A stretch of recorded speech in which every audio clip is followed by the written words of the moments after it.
warahmatullahi wabarakatuh. Waalaikumsalam warahmatullahi wabarakatuh. Gimana kabarnya hari ini? Alhamdulillah baik. Alhamdulillah luar biasa ya.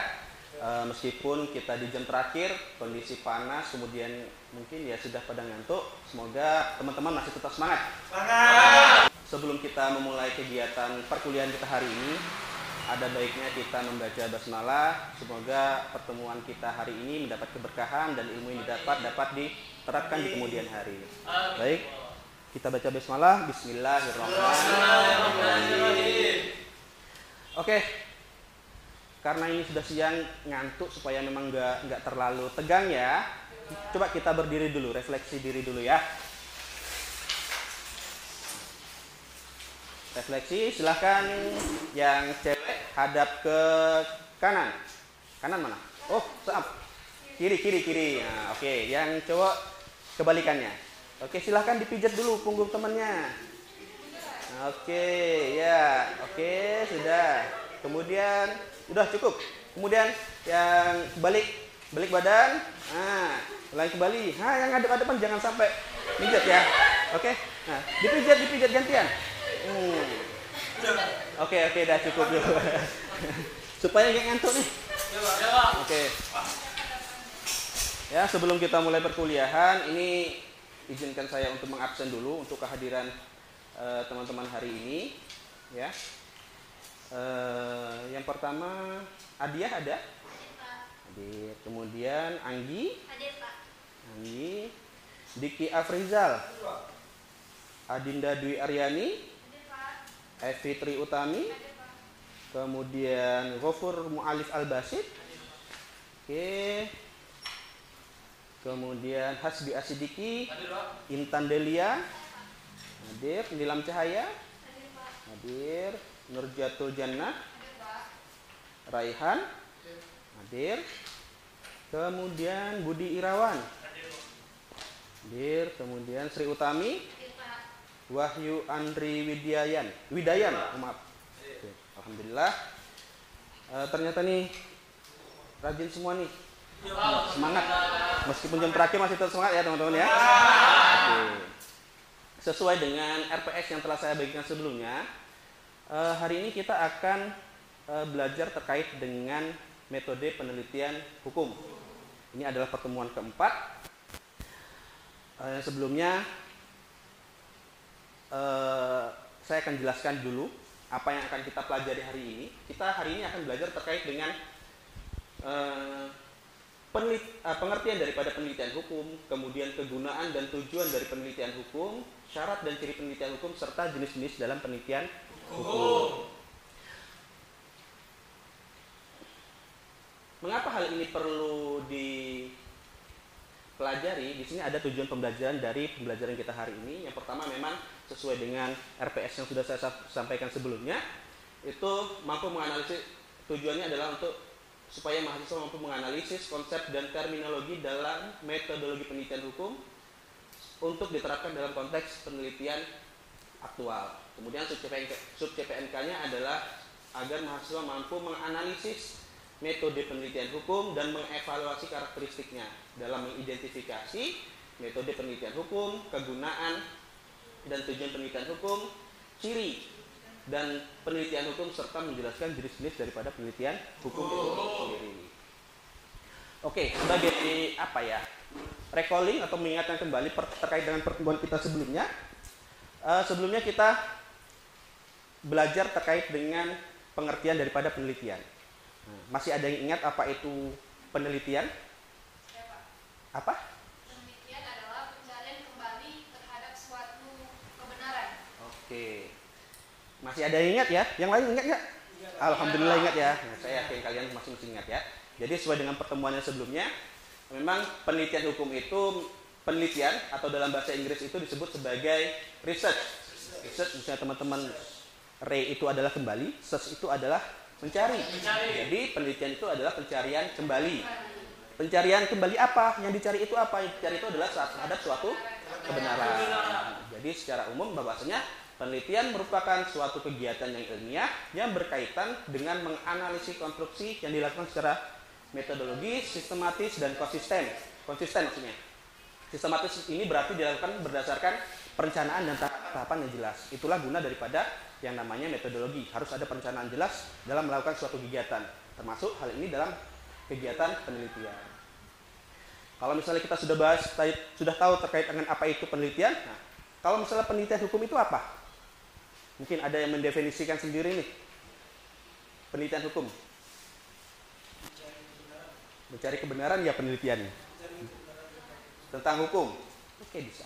Ini ada beberapa pendapat terkait para ahli terkait dengan apa itu penelitian hukum. Yang pertama dari Sugeng Susanto menyatakan bahwasanya penelitian yang diterapkan atau diperlakukan khusus pada hukum. Yang kedua ada Peter Marzuki yang mengatakan bahwasanya penelitian hukum itu adalah suatu kegiatan ilmiah yang didasarkan pada metode, sistematika, dan pemikiran tertentu yang bertujuan untuk mengetahui gejala hukum tertentu. Kemudian ini juga ada pendapat dari Abdul Qadir Muhammad yang intinya dalam pengertian dari Abdul Qadir Muhammad ini menggambarkan sebagai kegiatan yang mengembangkan konsep hukum dan menggali nilai-nilai baru yang bermanfaat untuk masyarakat. Ini beberapa pendapat ahli. Maka dapat kita simpulkan ya, dari beberapa pendapat tadi kita dapat simpulkan bahwasanya memang penelitian hukum itu suatu proses untuk mencari kebenaran ilmiah tentang hukum dengan menggunakan metode ilmiah secara metodis, sistematis, logis untuk menyelesaikan suatu permasalahan hukum. Jadi khusus untuk hukum. Kalau misalnya terkait dengan metode penelitian hukum, menemukan kebenaran atas peristiwa hukum baik yang secara teoritis maupun secara praktis. Itu adalah pengertian dari hukum. Tujuannya apa? Tujuannya yang pertama adalah untuk memahami hukum itu sendiri. Kemudian untuk menyelesaikan permasalahan hukum, mengembangkan hukum, menguji validitas dan keefektivitasan hukum terhadap suatu masyarakat ya, di tengah-tengah masyarakat. Kemudian memberikan rekomendasi kebijakan. Kemudian menyediakan basis untuk pembaharuan penelitian hukum selanjutnya. Kemudian memberikan pemahaman yang lebih mendalam pada aspek hukum-hukum tertentu. Karena kan jenis hukum itu banyak ya. Ada hukum pidana, hukum Islam, hukum perdata. Itu terhadap aspek-aspek hukum tertentu itu tadi. Selanjutnya, bagaimana kita tahu bahwasanya itu penelitian hukum atau bukan? Tentunya pasti ada ciri-cirinya. Kita kalau melihat orang aja ada ciri-cirinya ya. Misalnya si A itu ciri-cirinya apa? Tinggi, kemudian rambutnya panjang, kemudian kulitnya sawo mateng atau kulitnya putih, itu itu adalah bagian daripada ciri-ciri. Begitu juga dengan penelitian hukum. Ciri-cirinya itu yang pertama ada sistematis. Yang dimaksud sistematis itu apa? Ya, benar. Jika yang dikatakan dengan sistematis itu adalah dilakukan secara terstruktur dengan langkah-langkah yang jelas. Jadi tidak harus dengan tahap-tahap tertentu secara berurutan. Step by step, benar sekali. Kemudian yang kedua itu adalah logis. Dalam melakukan penelitian hukum itu harus logis, tidak boleh berdasarkan asumsi-asumsi atau opini-opini tertentu, ya. Harus dilakukan secara logis, masuk akal dengan metode-metode tertentu yang sesuai dengan ketentuan. Kemudian ada metodis, mengikuti kaidah metode penelitian yang benar, ya. Selanjutnya ada umum dan akumulatif, yang mana dalam umum dan akumulatif itu adalah menerapkan prinsip-prinsip umum yang dapat dipertanggungjawabkan secara ilmiah. Artinya dalam melakukan suatu penelitian hukum itu harus dapat dipertanggungjawabkan apa yang kita teliti. Karena pada prinsipnya tahu tidaknya hasil penelitian itu ya kita sendiri gitu. Kemudian baru kita expose. Jenis penelitian hukum berbeda ya. Jadi dalam karakteristik penelitian hukum itu memiliki jenis penelitian hukum jenis tersendiri maksudnya. Yang pertama itu dalam penelitian hukum itu ada penelitian normatif atau penelitian doktrinal. Dalam penelitian normatif atau doktrinal ini adalah penelitian ini berfokus pada kajian literatur hukum. Karena pada penelitian hukum normatif ini mengedepankan prinsip-prinsip hukum yang berlaku dalam rangka menjawab suatu permasalahan hukum. Dan juga makanya penelitian hukum atau doktrinal ini juga disebut sebagai penelitian pustaka atau kajian library research atau literatur review untuk menemukan norma atau kaidah hukum yang relevan.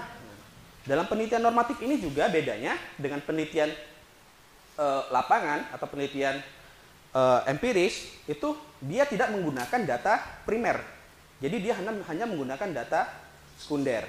Ya, ada data primer, ada data sekunder. Data sekunder itu kemudian nanti dibagi lagi jadi ada bahan hukum primer, ada bahan hukum sekunder, ada bahan hukum tersier istilahnya itu. Kemudian tujuan dari penelitian, mengapa ada penelitian normatif ini adalah untuk menemukan pemahaman yang jelas tentang aturan hukum yang ada, kemudian menghadapkan prinsip-prinsip hukum serta memberikan argumentasi hukum berdasarkan logika hukum yang ada.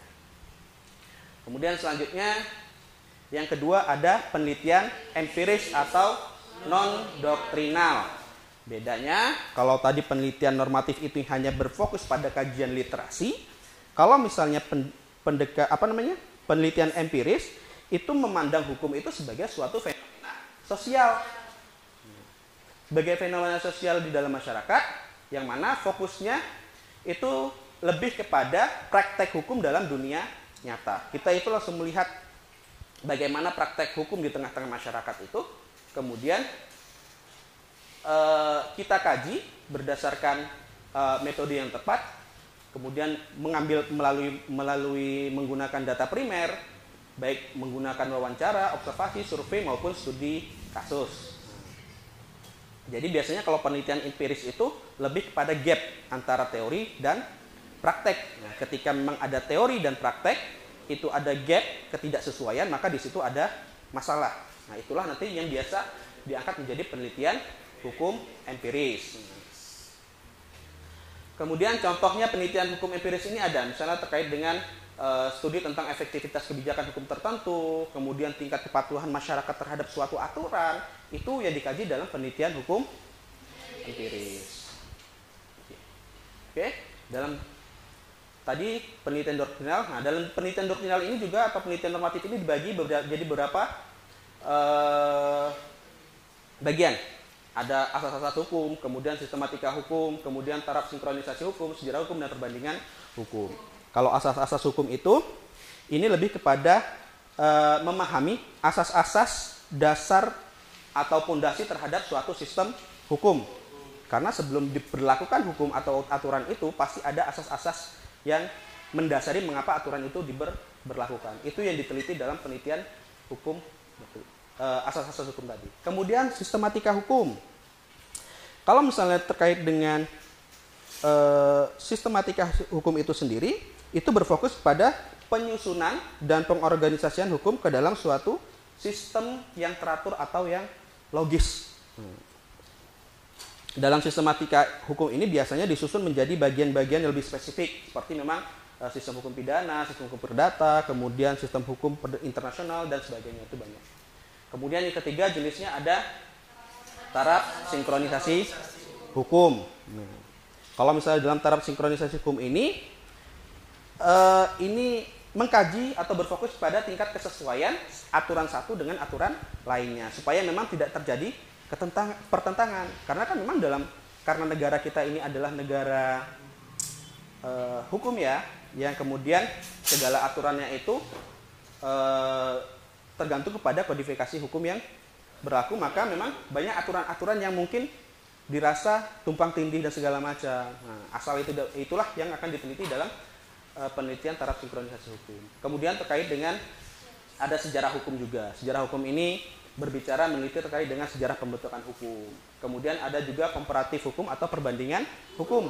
Ini biasa membandingkan antara sistem hukum satu dengan sistem hukum lainnya, atau misalnya mengkaji terkait dengan studi hukum Islam dengan sistem hukum positif. Nah, itu kajian dari perbandingan hukum.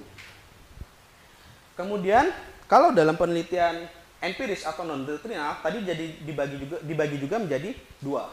Kalau misalnya di dalam penelitian normatif tadi dibagi menjadi 5 ya. Kalau di dalam penelitian hukum empiris atau non doktrinal itu dibagi menjadi 2. Yang pertama terkait dengan identifikasi hukum, yang kedua terkait dengan efektivitas hukum. Kalau identifikasi hukum ini adalah jenis penelitian hukum empiris yang mengidentifikasi atau memahami penerapan hukum di lapangan, yang seperti saya katakan sebelumnya tadi. Kita melihat bagaimana kita mengidentifikasi pemberlakuan hukum yang ada di tengah-tengah masyarakat, kemudian menganalisisnya. Kemudian ada efektivitas hukum. Dalam penelitian efektivitas hukum ini bertujuan untuk menilai sejauh mana keefektivitasan hukum itu berlaku di tengah-tengah masyarakat. Kemudian dalam konteks ini efektivitas hukum itu diatur dengan seberapa besar aturan yang diterapkan, baik itu ditaati oleh masyarakat maupun memberikan dampak yang positif sesuai dengan yang diharapkan. Oke, sampai di sini ada pertanyaan? Ada? Ada pertanyaan? Ya? Boleh sebutkan namanya? Nama saya Bisa. Hmm. Itu bagaimana cara menentukan isu hukum dalam penelitian normatif? Oke, ya. Tadi dijelaskan ya, dalam penelitian normatif tadi memang kalau misalnya tadi penelitian empiris itu berangkatnya mungkin terjadinya gap antara teori dengan praktek ya. Kalau misalnya dalam penelitian hukum normatif itu berangkatnya dari 3 hal. Yang pertama, apabila terjadinya konflik norma atau konflik hukum, ketika ada aturan hukum yang bertentangan, itu bisa diangkat menjadi penelitian normatif. Kemudian ada kekaburan norma atau kekaburan hukum, ketika memang ada suatu aturan belum jelas, belum tahu kedudukannya, itu juga bisa menjadi dasar atau berangkatnya penelitian hukum normatif. Kemudian tadi konflik sudah, kemudian kekaburan sudah, yang 3 adalah kekosongan norma. Ketika ada gejala sosial mungkin di masyarakat, kemudian aturannya belum ada, artinya kan terjadi kekosongan hukum di situ. Itu juga bisa menjadi permasalahan atau topik yang bisa kita angkat menjadi penelitian normatif. Itu ya. Oke. Kemudian selanjutnya, sebagai evaluasi dari pembelajaran kita hari ini ya, nanti teman-teman coba cari penelitian hukum yang ada di internet ya. Kita kan sekarang sudah zamannya digital, sudah banyak sekali jenis-jenis penelitian sudah dipublish di internet. Teman-teman bisa ambil, bisa download yang kaitan dengan penelitian hukum. Kemudian silahkan nanti teman-teman review dengan poin-poin sebagai berikut. Nanti bisa ditulis identitas artikelnya, kemudian isi utama dari penelitian itu, kemudian dianalisis kelebihan dan kekurangannya, kemudian berikan opini serta kesimpulan sesuai dengan apa yang saya sampaikan.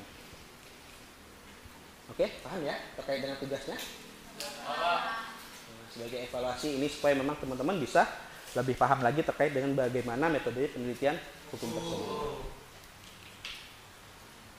Oke, kesimpulannya dari beberapa macam pemaparan saya tadi dapat kita simpulkan ya bahwasanya penelitian hukum itu adalah metode untuk memahami dan menganalisis secara sistematis